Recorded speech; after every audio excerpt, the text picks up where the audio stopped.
नमस्कार। आप सीटेट की तैयारी कर रहे हो, लेकिन हिंदी भाषा की वजह से आपको काफ़ी तकलीफ दिक्कतें आ रही है। काफ़ी टीचर ने मुझे कहा है, सर कुछ तो कीजिए, हमें टीईटी और सीटेट पास होना है। इसलिए मैंने कुछ संशोधन किया है और सीटेट आसान करने के लिए कुछ नया तकनीक और स्ट्रैटेजी मैंने अपनाई है, तो वो आज हम यहाँ पर देखेंगे। इसलिए मैंने टाइटल ही बनाया है, पढ़ाई हुई आसान। सीटेट 2024 की पढ़ाई हुई है आसान। क्यों आसान हुई है? क्योंकि उस एग्जाम का पैटर्न क्या है और किस तरह आप 100 और 100 से अधिक मार्क सीटेट से क्या कर सकते हैं, ला सकते हैं, उस पर हम यहाँ पर चर्चा करेंगे। तो ध्यान से देखो, सुनो और मैं जो कह रहा हूं उसका आप अनुकरण करो। सीटेट क्यों आवश्यक है?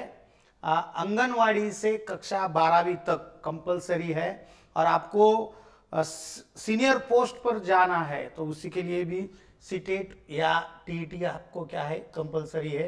देखो अभी अभी यह मेरी किताब है, टीईटी, सीटेट और टेट, इन 3 परीक्षा के लिए अभी अभी इसी 2-3 महीने पहले उसका प्रकाशन हुआ था।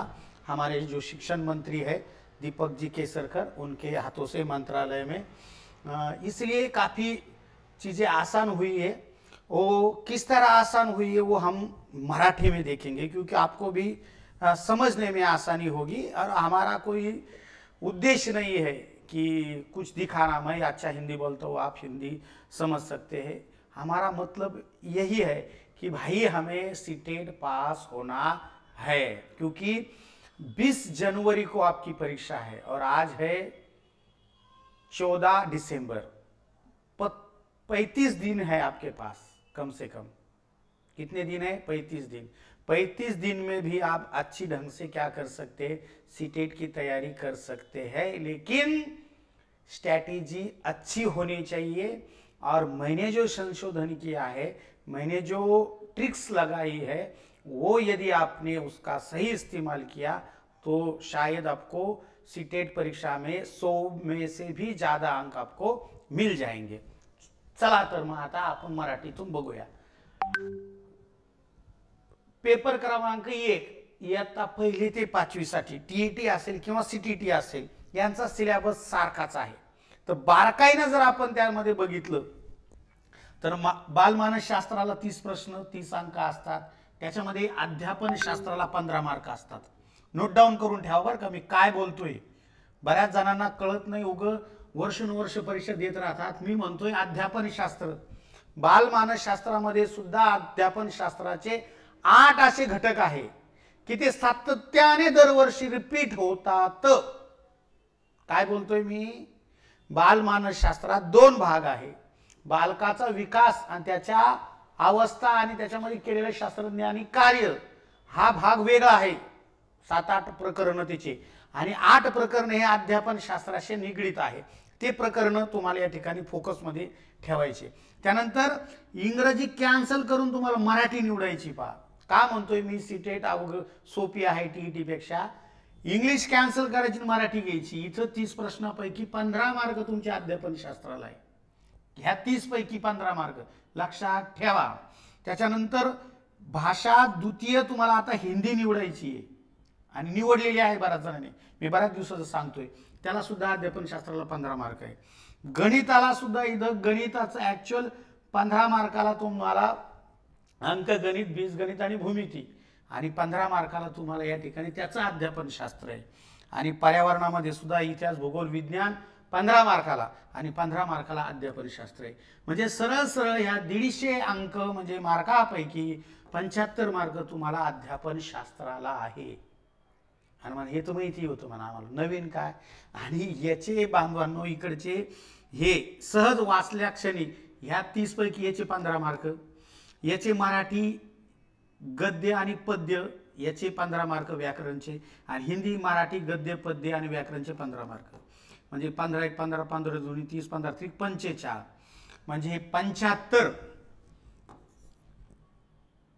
अधिक 45 बांधवांनो किती होईल 10 चला 1 5 5 आणि 7 या ठिकाणी किती होतात 12 म्हणजे 120 120 मार्काचं मटेरियल बांधवांनो तुम्हाला ह्या पुस्तकात इथं काय करता येईल पहा तुम्हाला याच्यामध्ये दिलेलं आहे शिक्षण क्षेत्रातील प्रत्येक संकल्पना तुमच्या मागच्या डीएडच्या परीक्षा असतील टीईटीच्या परीक्षा असेल सेट नेटच्या परीक्षा असेल ह्या सगळ्या प्रश्नांना आधारून धरून आणि टॉपिक वाईज त्याचे क्वेश्चन त्याच्यामध्ये या ठिकाणी लावून हो महाराष्ट्रातलं एकमेव असं पुस्तक आहे की टीईटी सीटी आणि टेट याचे टॉपिक वाईज प्रश्न याच्यामध्ये मी टाकलेले आहे आलं का लक्षात ओके चला त्यामुळे हे अत्यंत तुमचा अभ्यास सोपा होतो कशासाठी 120 मार्क हे अध्यापन शास्त्रावर जे तुम्ही डीएड बीएड ला केलंय मग राहिले मार्क किती बांधवनो 30 मार्क 30 म्हणजे कोणकोणते गणिताचे 15 मार्क आणि याचे 15 मार्क 15 आणि 15 हे 30 याचाच तुम्हाला अभ्यास करायचा इथं मात्र टीईटी मध्ये काय असतं इथं टीईटी मध्ये चॅलेंज नाही करायचं त्याला इथं 30 मार्काला गणितच येणार आहे आणि 30 मार्काला तुम्हाला इकडे इतिहास भूगोल विज्ञान येणार आहे ते 30 मार्काची तयारी करण्यात तुम्हाला 5वी ते 12वीचे सगळे पाठ्यपुस्तक वाचावे लागतात इथं मात्र त्याचं वेटेज कमी आहे म्हणून अभ्यास सोपा झाला हे मला सांगायचंय चला आता सेकंड पेपरची मज्जा पहा सेम टू सेम सेकंड पेपरला आहे इथं सुद्धा 15 मार्काचं एनसीईआरटी 15 मार्काचं भूगोलाचं एनसीईआरटी वाचायचंय हे 30 मार्क जर सोडले इथं सुद्धा बांधवांनो याच्यापैकी 120 मार्काचं अध्यापन शास्त्र आहे तुम्हाला पण आपलं होतं काय भानगड की आपल्याकडे मटेरियल नसतं म्हणा एनसीईआरटी वाचायचं पण आणायचं कुठून मी देतो ना जे एनसीईआरटीचं पीडीएफ तुम्हाला मार्केटमध्ये 500 रुपयाला भेटेल मी फ्री देऊन टाकतो ते फ्री ज्या लोकांचं तुम्ही ऑनलाईन वर जाऊन काय करता पीडीएफ स्वरूपात घेता ते फ्री देतो मी तुम्हाला फ्री का माझा उद्देश आहे की तुम्ही पास व्हावे तुमची कॉलर सुद्धा टाईट व्हावी की मी सीटेट पास आहे किंवा मी टीईटी पास आहे हाच टास्क चालला ओके चला दुसरं की आता आणखीन काय संशोधन केलं सर म्हणते म्हणा तुम्ही संशोधन केलं यामध्ये सुद्धा सेम तेच आहे गणिताचे 15 मार्क विज्ञानचे 15 मार्क हे जर केले तर 120 मार्काची तयारी एका पुस्तकातून होते आणि ते म्हणजे माझंच पुस्तक आणखीन काय केलं हे आहे केंद्रीय शिक्षक पात्रता परीक्षा बाल विकास एवं शिक्षा शास्त्र घटक के अनुसार कब से शुरू हुई परीक्षा शुरू हुई है 2011 से 2022 तक जितने भी पेपर हुए एग्जाम हुए उसके मैंने क्या किए घटक वाइज हर साल यही घटक आपको पूछे जाते हर साल प्रूफ है मेरे पास यू ही ने बनाया ये तख्ता मग आता प्रश्न हा आहे म्हणा गुरुजी तुम्ही इतकं छान याचं संशोधन केलं तुम्ही मानता हेच प्रश्न येतात मग हे प्रश्न जर तुम्ही व्यवस्थित वाचले याचं जे मटेरियल आहे आणि इथं उपयोजनात्मक प्रश्न असतात इथं ऑनलाईन क्वेश्चनची संख्या नगण्य असते शास्त्रज्ञाचे नाव वगैरे नाही शास्त्रज्ञाने काय कार्य केलं याच्यावर प्रश्न असतो मग हे मटेरियल जर तुम्ही व्यवस्थित या ठिकाणी बांधवांनो वाचलं तुमच्याकडून जर ते करून घेतलं कोणीतरी म्हणजे मीच करून घेणार ते करून घेतलं तर याच्या बाहेर तुमचा प्रश्न जात नाही म्हणजे परत प्रश्न पडतो मला सर हिंदी आहे आम्हाला समजत नाही आता इथंच दिसतंय शिक्षण एवं अधिगमन शिक्षणाला हे मराठी शिक्षण म्हणते अधिगमन काय भानगड आहे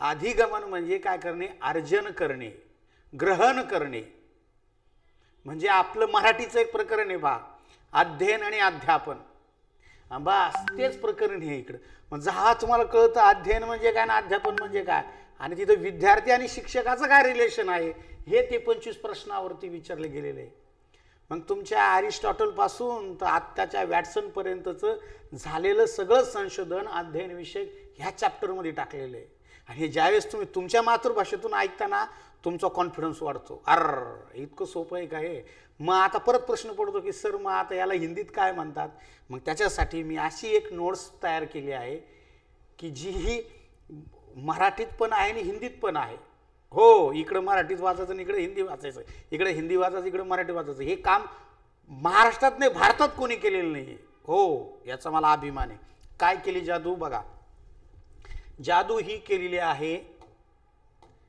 की हे इकडं हिंदीचं तत्वज्ञान आहे की बाल विकास के सिद्धांत बहुत ऐसे मनोवैज्ञानिक है, मनोवैज्ञानिक म्हणजे मानसतज्ञ, उन्होंने संशोधन कर कर हमें कुछ सुझाव दिए हैं कि अध्ययन किस प्रकार करना चाहिए. म्हणजे अनेक शास्त्रज्ञांनी तुम्हाला संशोधनातून असं सुचवलेलं आहे की अध्ययन कसं करावं, जसं आपल्या उपपत्त्या आहे त्या पद्धतीचं हे तत्वज्ञान आहे. मग हा पहिला सिद्धांत आहे निरंतरता का सिद्धांत. तुम्हाला जर निरंतरता म्हणजेच माहिती नाहीये तर तुम्ही किती वाचित बसलेमधलं स्पष्टीकरण डोक्यात बसणार नाही. म्हणून इथं संशोधन आहे. म्हणून अनेक मुलांचे आले सर हिंदी कळाना नाही. जेवढे यूट्यूबवरती लोक लेक्चरर घेतात ते ज्याच्या त्याच्या मातृभाषेतून कार्यक्रम चालू आहे. तिकडे उत्तर बिहार मध्य प्रदेश हे ज्या ते लोक त्यांची मातृभाषाच कोणती आहे, हिंदी आहे. त्यांना कळतं. आम्ही मराठीला काय कळतं. मग आता म्हणलं चला आता मराठी माणसालाच मराठीसाठी काहीतरी करावं लागेल. म्हणून मग ह्या पॅरेग्राफचं जशास तसं मराठीत अनुवाद करून ठेवलाय. बघा काय बालक विकास के सिद्धांत, काय सरळ सरळ अर्थ याचा मराठीत मुलांच्या शिक्षणाचा सिद्धांत. मग पहिला सिद्धांत कोणता आहे, निरंतरता का सिद्धांत. काय सांगतो तो मराठीत, सातत्याचा सिद्धांत. निरंतरता का म्हणजे काय, सातत्य म्हणजे जन्मापासून ते मृत्यूपर्यंत अध्ययन हे माणूस करत असतो. अहो जन्मच नव्हे तर जन्माच्या अगोदर सुद्धा बघा नियम सांगतो, गर्भधारण से मृत्यू तक. म्हणजे अर्जुनाचा मुलगा हा गर्भधारणच्या वेळेस चक्रव्यूहात कसा जायचं हे तत्वज्ञान त्यांनी शिकलेलं होतं. आलं का लक्षामध्ये. म्हणजे हे सिद्धांत तो सांगतो. मग जर ही कन्सेप्ट तुमची इथं जर तुमच्या मातृभाषेत तुम्हाला कळाली, त्या नोट्समध्ये जर सापडली, त्यापेक्षा आणखीन सोपं काय असू शकतं. आणि हे सोपं किती मार्काला आहे, 120. आणि हे जर नीट तुम्ही 30-35 दिवसात जर चांगलं एका अभ्यासिकेत जाऊन बसले, मला कॉल केला की सर हे असं असं थोडं अडचण याला काय म्हणते हो, त्याला काय म्हणते हो, आणि जर 1-1.5 तास मी जर ॲपवर असेल किंवा झूमवर असेल डिस्कस केला, व्हिडिओ कॉल आपण जर केला, तुमचे प्रॉब्लेम सॉल्व्ह नाही व्हायचे का. काय असतं, विद्यार्थी ज्यावेळेस एखाद्या खड्ड्यात पडला का त्याला उचलणारा कोणतरी पाहिजे की पळ तू, पडड्यावर मी आहेच तुला धरायला. मग तहा तो पळत असतो. तुमचं कसं चाललंय, लग्न झालेलं आहे, नोकरी करायची, इकडं कंपनी येते, इकडं छोट्या मोठ्या शाळा येते, आणि मग करायचं. मग 8 तास तिथं बुद्धी गेल्यावर तुमच्या काय डोक्यात राहणार आहे ते. आणि संसाराच्या ह्या सगळ्या व्यापामध्ये तुम्हाला मार्गदर्शन करायला काही नाही. तुम्ही इतके मोठे झाले आहात, तुमच्याकडून कोण अभ्यास करून घेणार आहे. पण मी आहे त्याच्यासाठी, घाबरून जाऊ नका. आता हे जसं बांधवांनो हे तत्वज्ञान आहे, ह्या तत्वज्ञानावर प्रश्न कसा आलता पहा. बघा आता 2011ला पहिला जून 2011ला प्रश्न आलता, विकास कभी न समाप्त होने वाली प्रक्रिया है. कभी न समाप्त होने वाली यानी क्या, इनमें से अंत संबंध, निरंतरता, एकीकरण और अंतक्रिया. आता कभी न समाप्त होने वाली यानी निरंतर चलने वाली, विरुद्धार्थी शब्द आहे. मग असा विरुद्धार्थी शब्द हिंदीचा पाठ जर नाही झाला तर कमीत कमी बुडत्याला काठीचा आधार. इकडे मराठी, विकास ही कधी न संपणारी. कधी न संपणारी म्हणजे सातत्याने सुरू असणारी. समजायला का, झाला का सोपा अभ्यास. पढ़ाई आसान हुई है, अरे भाई सीटेट की पढ़ाई आसान हुई है कि नहीं हुई, हाँ हुई है. तो देखो फिर इसीलिए मैं आज से ही एक नई बैच शुरू कर रहा हूँ. ये बैच 1 दिसंबर को भी शुरू की थी मैंने. 1 दिसंबर को जब शुरू की थी तब इस बैच की फी थी 2000 रुपये. लेकिन बहुत सारे लड़के बोल रहे सर काफ़ी खेती में समस्या है, पैसे की काफ़ी प्रॉब्लम है, आप कुछ ना कुछ कीजिए, कम फीस कीजिए. इसलिए मैंने 2000 की फीस 1000 रुपये ही की है. और आज की तारीख कितनी है, 14. देखो आज की तारीख है 14 दिसंबर. सिर्फ 14 दिन में 1000 रुपये का आपको मुनाफा हुआ है. आपको देखना है, ये देखो ये 6 नवंबर और को बैच शुरू की थी, तब 2,000 रुपये फ़ी थी उसकी, और आज की इसकी फ़ी कितनी हुई है? 1,000 रुपये फ़ी है। देखो, और आपको क्या मिल रहा है इसमें? आपको इसमें मिल रहा है भाई लाइव लेक्चर रहता है हर रोज, ऐप पर भी रहता है और जूम पर भी रहता है। जूम पर क्यों? मैं आपसे वार्तालाप कर सकता हूँ जूम पर। आपने लिखा है क्या, पढ़ाई की है क्या, नोट्स निकाले है क्या, आज प्रश्न पत्रिका हल की है एक हाथ, क्या है आपकी समस्या, और ऐप पर तो सब जो मैंने रिकॉर्डेड वीडियो है वो आप देख सकते हैं वहाँ पर। लेकिन जूम से क्या है, 2 टीचर और अध्यापक में काफ़ी वार्तालाप अच्छा होता है और समस्या हल हो सकती है, इसलिए जूम पर भी मैं लेता हूँ। और रिकॉर्डेड रहता है, वो जो भी हमारी क्रिया है सब रिकॉर्डेड रहती है। और आपको इस बैच को ज्वाइन करने के लिए 1,000 रुपये पे करने पड़ेंगे और फ़ोन पे और गूगल पे पे भेजने पड़ेंगे मुझे। मेरा मोबाइल नंबर है 695657451645। मराठीत सांगतो ऐका, 9657451645 हा मोबाईल नंबर आहे। याच्यावरती काय करायचं, फोनपे किंवा गूगल पे करायचं। आणि जे फोनपे किंवा गूगल पे करील बांधवांनो, हे काही जास्त दिवस नाही आहे, कारण लिमिटेड विद्यार्थ्यांसाठीच आपण हे ठेवतोय। जास्त विद्यार्थी मला अपेक्षा नाही आहे। महाराष्ट्रात जवळपास 2 लाख विद्यार्थी याचे फॉर्म भरत असतील, मला फक्त 100 पाहिजे, 100। पहिल्या 100 विद्यार्थ्यांनी जर मला कॉल केला आज, उद्या, परवा, 2-3 दिवसात, तर त्या 100 विद्यार्थ्यांना बांधवांनो 1,000 रुपयामध्येच हे बुकसुद्धा, बुकची किंमत आहे बांधवांनो 380 रुपये। आणि परत मी तुम्हाला म्हणलो होतो की NCERTच्या मी तुम्हाला काय देणार, PDF देणार 500 रुपये किमतीच्या, सर्व विषयांच्या, सर्व पेपरच्या। हे 500 रुपये किती व्हायले? 080 0 880 8 आणि हे बांधवांनो 5 आणि 8, 5 आणि 3 8, म्हणजे 880 रुपयाचं तर मटेरियलच द्यायलो मी तुम्हाला। म्हणजे तुम्हाला खाली फक्त किती रुपयात बॅच पडायली? 120 रुपयात। किती रुपयात पडायली? 120 रुपयात। आणि तुम्हाला मजाक वाटत असेल, एवढ्या फीमध्ये मी कधीच शिकवत नाही। का? जीव तोडून शिकवत असतो, संशोधन करून शिकवत असतो। ज्या कामाला तुम्हाला 1 महिना लागेल ते मी 8 दिवसातच काम तुमचं सोपं करून देतो। शिक्षकाने शिकवायचं म्हणजे त्या बोर्डावर पाहायचं, तुम्हाला वाचून टाकायचं असं नसतं। आपल्या समोर विद्यार्थी कसे, महिला आहे का पुरुष आहे, कुठं ड्युटीला आहे का मोकळा आहे, त्याच्या बौद्धिक क्षमतेनुसार, त्याच्या इच्छेनुसार तुम्हाला काम करून घ्यावं लागत असतं। आणि नुसतं शिकवणार नाही मी तुमच्याकडून, ते करून घेणार आहे, ते बघणार आहे तुमचं। आणि मागच्या विद्यार्थ्यांना विचारा, आता तरी समजा शिक्षक अभियोग्यतेमध्ये माझा विषय कमी मार्काला विचारला गेला म्हणून नाही, पण माझ्या आधीचे TETचे विद्यार्थ्यांना विचारा, किंवा 2017ची ज्यावेळेस टेट परीक्षा झाली होती त्यांना विचारा। त्यावेळेस तुम्हाला खऱ्या अर्थाने तुमच्या अभ्यासाला दिशा कोणत्या माणसाने दिली। जरी माझा विषय हा 30 मार्काचाच असेल, बालमानसशास्त्र, किंवा इकडे 75 मार्काचा अध्यापनशास्त्र CTETला, परंतु काय केलं पाहिजे शिक्षक होण्यासाठी? कारण तुम्ही जो आज अभ्यास करता तो आम्ही आमच्या तरुण्यात करत होतो। आलं लक्षामध्ये? हे उगं ते केसाला काळं लावलं म्हणून नाही, तर आमचं एक पुष्कळ वय झालेलं आहे, आमचे केस पांढरे झालेले, शिकू शिकू लोकांना सांगू सांगू, एवढं थोडक्यात सांगायचं। ठीक आहे, आणखीन दुसरं काय संशोधन केलं गुरुजी म्हणा? दुसरं संशोधन हे असं आहे की आता बालमानसशास्त्र IBPS पॅटर्नकडे गेलेलं आहे, सिस्टीम पूर्ण बदललेली आहे, प्रश्नाचं स्वरूप बदललेलं आहे। हे जर तुम्हाला TETची जरी कोणाला तयारी करायची असेल, यासाठी सुद्धा तुम्ही कॉल लावा बांधवांनो। तर ह्याच्यासुद्धा तुम्हाला बॅचेस या ठिकाणी उपलब्ध आहे। त्यानंतर म्हणाल की सर आता पुस्तक कसं? तर हे बघा, आता जस्ट नवीन पुस्तकाची प्रत आलेली आहे। त्या पुस्तक असं या ठिकाणी आम्ही काय करतोय, पॅक करतो आणि तुमच्या घरपोच तुम्हाला ते पाठवतोय। 1,000 रुपयामध्ये PDF पण देणार सगळ्या विषयाच्या, 1,000 रुपयामध्ये हे सुंदर असं पुस्तक तर मी कधी विकतच देत होतो, कोणत्या बॅचमध्ये फ्रीज दिलं नाही। पण आता इतके सध्या शेतकऱ्याचे हाल चाललेले मराठवाड्यामध्ये, महाराष्ट्रामध्ये, की आणि सर्वसामान्य शेतकऱ्याचेच मुलं असतात शिक्षक, हे काही आमदार खासदाराचं पोरगं काही शिक्षक होत नाही, म्हणून याची फी कमी केलेली आहे।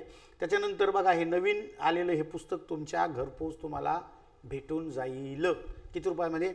1,000 रुपयामध्येच। बघा, काल परवाच नवीन जो लॉट होता विद्यार्थ्यांनी ॲडमिशन केले ते त्या सर्व विद्यार्थ्यांना घरपोच त्यांचं पुस्तकं पाठवून दिले स्वतः मी जातीने लक्ष देऊन.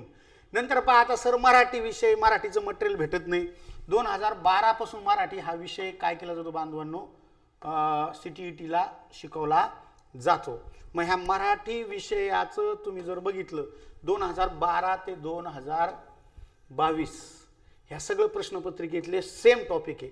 तुम्हाला आणखीन मजा सांगतो जे तुमचं मराठी विषयाचं अध्यापनशास्त्र आहे तेच तुमचं हिंदी विषयाचं अध्यापनशास्त्र आहे. जर तुम्ही इकडे हिंदीचं अध्यापनशास्त्र चांगलं पक्क केलं तर मराठीचं आपोआप होतं. मराठीचं अध्यापनशास्त्र पक्क केलं तर हिंदीचं आपोआप होतं. काहीच बदल नसतो फक्त भाषेत बदल असतो. आणि मी तुमचा तो प्रॉब्लेम सॉल्व्ह केलेला आहे पूर्ण नोट्समध्येच. काय इकडं मराठी इकडं हिंदी इकडं हिंदी इकडं मराठी. त्यामुळं काय फक्त तुमची तयारी लागते की सर तुमची जिद्द पाहिजे. सर मी अभ्यास करायला तयार आहे तुम्ही मला गायडन्स करा. हो अभ्यास करायला तयार आहे गायडन्स करा. हे सगळे या ठिकाणी टॉपिक आहे. पहा आता बघा सर्वात जास्त टॉपिक कोणता विचारला गेलेला आहे 22 मार्काला वर्ग अध्यापनातील समस्या. काय वर्ग अध्यापनातील समस्या. मग वर्ग अध्यापनातील समस्या आहे हा टॉपिक सर्वात जास्त उपयोजनात्मक प्रश्न याच्यामध्ये असतात.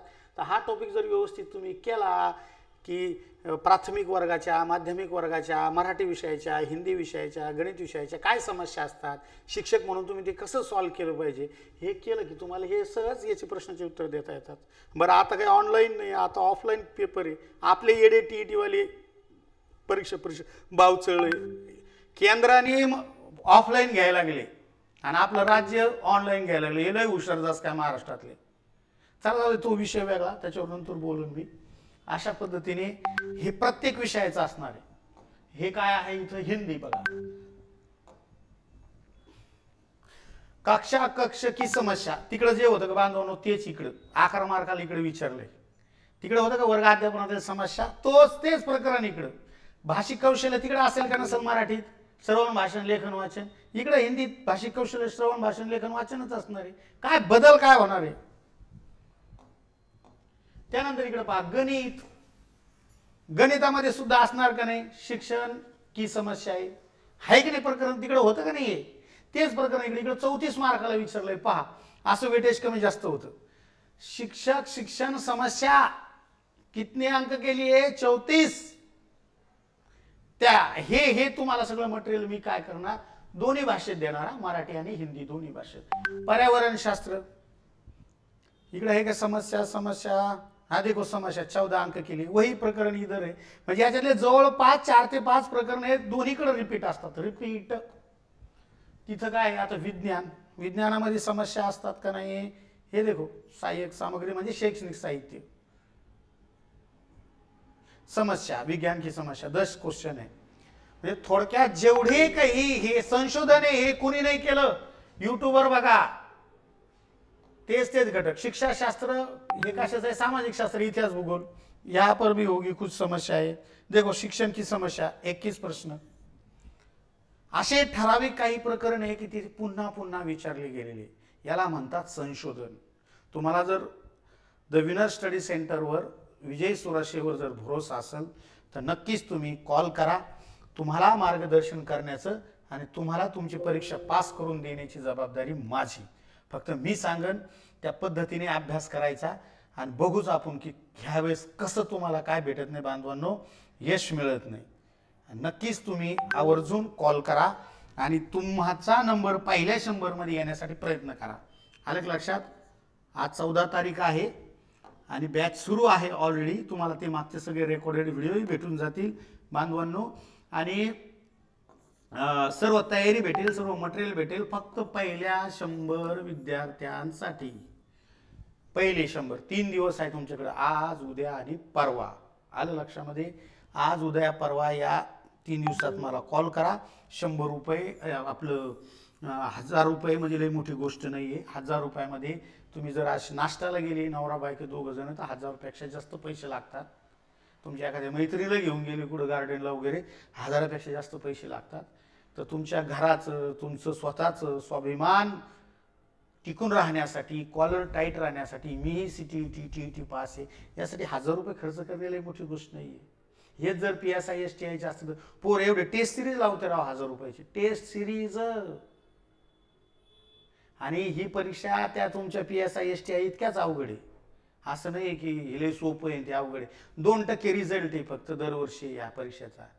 तर 2 लाख लोक बसले तर 2000 मुलं पास होतात. नाही, लाखाला 2 म्हणजे 4000 मुलं पास होतात फक्त. आलं लक्षामध्ये? खूप कमी रिझल्ट आहे, लक्षात ठेवा. ठीक आहे, एवढं बोलून थांबतो. जय हिंद, जय महाराष्ट्र. तुम्हाला आवडलं तर आवर्जून यावरती 96 57 45 16 85 या नंबरवरती कॉल करा आणि एकदा आमचा अनुभव घ्याच. जय हिंद, जय महाराष्ट्र.